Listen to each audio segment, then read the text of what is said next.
দর্শক, এই মুহূর্তে আমরা আপনাদের কাছে লাইভ নিয়ে চলে আসলাম এমন একটা জায়গা, আসলে উপদেষ্টা প্রধান ডাক্তার ইউনূসের যে বাসায় থাকতো তার আশেপাশে অনেক জনগণ, এক কথায় বলা যায় নানা অনেক জনগণ আমরা দেখতে পাচ্ছি, যে জনগণগুলো আর এমনি সাইডে অনেক সেনাবাহিনী, অনেক পুলিশ রয়েছে যারা ডাক্তার ইউনূসকে এমনি ঠেকানোর জন্য অনেকটা ভাবে তারা সবকিছু দিয়ে রাখছে। দর্শক, আমরা এই মুহূর্তে দেখতে পাচ্ছি অনেক পাবলিক, যে পাবলিক গুলো আসলে চারপাশে, বিল্ডিং এর চারপাশে দেখা যাচ্ছে অনেক পাবলিক, হাজার হাজার পাবলিক, যে পাবলিক সহ পাবলিক।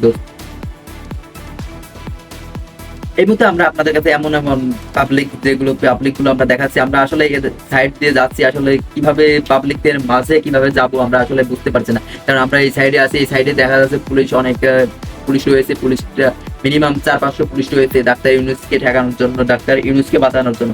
পাবলিক এতটাই, জনগণ এতটাই ক্ষিপ্ত হয়ে গেছে যে ডাক্তার ইউনূসকে তারা পাইলেই এভাবে এতটা দেখা যাচ্ছে। দর্শক, আপনাদের কাছে নিয়ে চলে আসলাম। দেখেন দর্শক, এই দেখেন দর্শক, আমাদের সাথে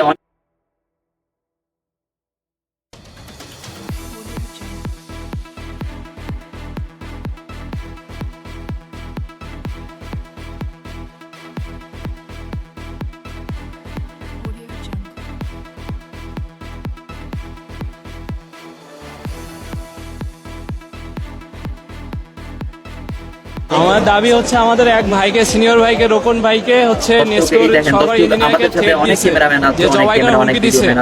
যারা ভিডিও করতেছে, অনেক সাংবাদিক আছে, আমরা অনেকেই যাচ্ছি। দাবি আছে, ওটা বাস্তবায়ন চাই। এত জনগণ দেখে আসলে আইন শৃঙ্খলা বাহিনীগুলো ভয় পাচ্ছে, আসলে তারা কি করবে না করবে তারা বুঝতে পারছে না। আসলে এখানে কিছু পরে আমরা শুনতেও পারছি সেনাবাহিনী আসছে নাকি, হাই কোয়ালিটি সেনাবাহিনী বা সেনাবাহিনী ছাড়া এত পাবলিক, যে জনগণের মাধ্যমে পুলিশ চাইতে আসলে ভয় পাচ্ছে জনগণ এমন ভাবে। দর্শক, আমরা আরো দেখতে পাচ্ছি যে আসলে অনেক পাবলিক, অনেক জনগণ প্রধান উপদেষ্টা ডাক্তার ইউনূসের বাসভবন ধরে মানুষ, অনেক পাবলিক জড়ো হয়ে রয়েছে। আর আসলে আইন শৃঙ্খলা বাহিনী ব্যারিকেড দিয়ে রয়েছে, তারা আসলে তাদেরকে ঠেকানোর চেষ্টা করতেছে, কিন্তু জনগণ এমনটাই এতটা ক্ষিপ্ত হয়ে রয়েছে ডাক্তার ইউনূসকে, আসলে কি হবে না হবে এটা আসলে বুঝতে পারছে না। আসলে তারা কেই হবে, পরবর্তীতে কি আসবে না কি না আসবে এটা আসলে আমরা বলতে পারতেছি না। আসলে আইন শৃঙ্খলা বাহিনীও এক কথায় দেখা যাচ্ছে, আমরা দেখতে পাচ্ছি আইন শৃঙ্খলা বাহিনী আসলে ভয় পাচ্ছে। তারা আসলে এই ভয়তে অনেকটা, এক কথায় বলা যায় অনেকটা নার্ভাস ফিল করতেছে। তারা এই সামনে আগাতে যাচ্ছে কি যাচ্ছে না, তারা একবার ব্যাক আসতেছে আবার যাইতেছে, তারা এইভাবে আমরা দেখতেছি। আসলে দর্শক, এই মুহূর্তে